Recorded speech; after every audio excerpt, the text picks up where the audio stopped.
the allotments of the remaining land. Now that the land was under Israelite control, the entire community of Israel gathered at Shiloh and set up the tabernacle. But there remained 7 tribes who had not yet been allotted their grants of land. Then Joshua asked them, "How long are you going to wait before taking possession of the remaining land the Lord, the God of your ancestors, has given to you? Select 3 men from each tribe, and I will send them out to explore the land and map it out. They will then return to me with a written report of their proposed divisions of their new homeland. Let them divide the land into 7 sections, excluding Judah's territory in the south and Joseph's territory in the north. And when you record the 7 divisions of the land and bring them to me, I will cast sacred lots in the presence of the Lord our God to assign land to each tribe. The Levites, however, will not receive any allotment of land. Their role as priests of the Lord is their allotment. And the tribes of Gad, Reuben, and the half-tribe of Manasseh won't receive any more land, for they have already received their grant of land, which Moses, the servant of the Lord, gave them on the east side of the Jordan River." As the men started on their way to map out the land, Joshua commanded them, "Go and explore the land and write a description of it. Then return to me, and I will assign the land to the tribes by casting sacred lots here in the presence of the Lord at Shiloh." The men did as they were told and mapped the entire territory into 7 sections, listing the towns in each section. They made a written record and then returned to Joshua in the camp at Shiloh.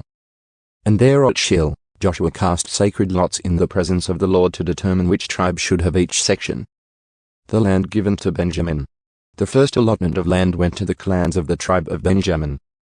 It lay between the territory assigned to the tribes of Judah and Joseph. The northern boundary of Benjamin's land began at the Jordan River, went north of the slope of Jericho, then west through the hill country and the wilderness of Bethaven. From there the boundary went south to Luz, that is, Bethel, and proceeded down to Ataroth-Adar on the hill that lies south of La Beth Horon.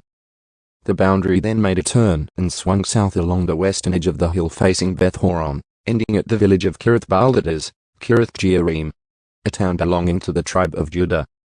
It was the western boundary. The southern boundary began at the outskirts of Kiriath Jearim.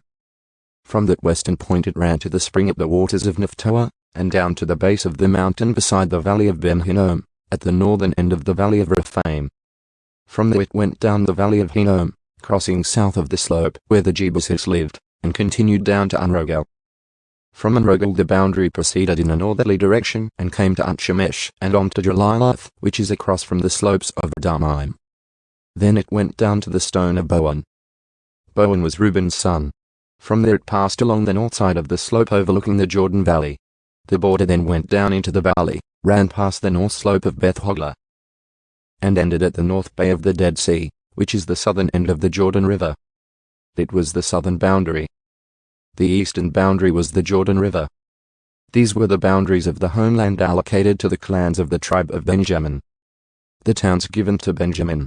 These were the towns given to the clans of the tribe of Benjamin: Jericho, Beth Hogla, Emkziz, Beth Araba, Zemaraim, Bethel, Avim, Para, Ophrah, Kephar-Ammoni, Ophani, and Geba, 12 towns with their surrounding villages. Also Gibeon, Ramah, Beeroth, Mizpah, Kephra, Mosa, Rechem, Apil, Terala, Zelah, Halef, the Jebusite town, that is, Jerusalem, Gibeah, and Kiriath Jearim, 14 towns with their surrounding villages. It was the homeland allocated to the clans of the tribe of Benjamin.